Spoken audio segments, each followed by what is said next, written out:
ఈ 2026 మొత్తం మేషరాశి వాళ్ళకి నవగ్రహాల్లో శని బలం తక్కువగా ఉంది.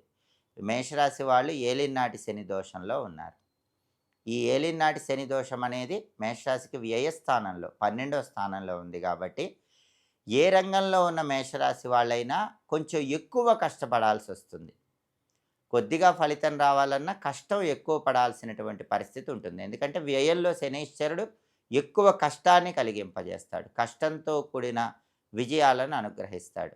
అలాగే రహస్య శత్రువులు కూడా ఎక్కువగా ఉంటారు. ఏలినాటి శని ప్రభావం వల్ల ఖర్చులుంటం గానీ, రహస్య శత్రువులుంటం గానీ, ఇలాంటివన్నీ గూడా మేషరాశి వాళ్ళకి ఈ సంవత్సరం ఉంటాయి కాబట్టి, అవన్నీ తొలగింపజేసుకోవటానికి మేషరాశి వాళ్ళు శని బలం పెంపొందింపజేసుకోవటానికి ఒక అద్భుతమైన పరిహారం శనివారం పూట చేసుకోవాలి. ఆ పరిహారం ఏంటంటే, శనివారం దగ్గరలో ఉన్న రావి చెట్టు దగ్గరికి వెళ్ళి, రావి చెట్టు మొదట్లో నల్ల నువ్వులు కలిపిన నీళ్లు పోయండి. అదేవిధంగా ఆవు పాలల్లో బెల్లం ముక్క కలిపి, ఆ ఆవు పాలు కూడా రావి చెట్టు మొదట్లో పోయండి. అక్కడ తడిసిన మట్టిని కంఠభాగాన బొట్టులా పెట్టుకొని, ఆ మట్టి కొంచెం పొట్లంలో కట్టుకొని ఇంటికి తెచ్చుకొని, ప్రతిరోజు కూడా ఆ మట్టిని తడి చేసుకొని కంఠభాగంలో బొట్టు పెట్టుకోండి.